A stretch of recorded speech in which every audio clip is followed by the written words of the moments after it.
accidentally discovered that my boyfriend was actually gay. Seeing that scene, I didn't scream or fight. I just quietly packed my things and walked away. But right then, my boyfriend suddenly ran after me. Hillary! What? Keys. With no income, I had no choice but to start looking for work, until I saw a rich man's ad for a caregiver. I was completely drawn in by the generous pay, so I put on a sexy mini skirt and confidently headed to the mansion to apply. But the moment I showed up, everyone looked at me with disgust. I didn't care. For this job, I waited from morning till evening, but all I got was a cold rejection. I'm afraid, Miss O'Neill, my son ran this ad. And, long story short, I need a nurse for my son. Are you a nurse? Well, no, but I thought that it said... I'm sorry. Give her cab fare, David. I don't want cab fare. Give her cab fare. I don't want your goddamn cab fare.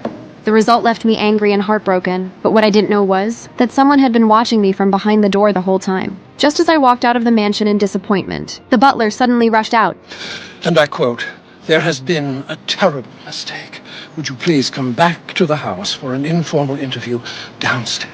After hesitating, I accepted his unofficial interview invitation, not knowing that this would change my fate. Soon the butler led me down to a basement. In the dim room sat a man. He looked thin and worn out. As I wondered what was going on, the door behind me suddenly closed. Even though I felt uneasy, I forced myself to walk toward him. During our conversation, I learned that he was worth billions, but he was suffering from blood cancer. He had been watching me from behind the door when I applied, and my straightforward personality made him choose me. So why would you pick me? Oh. Had the shortest skirt. Oh, actually, no. There was one with a shorter skirt. But he was never a candy striper.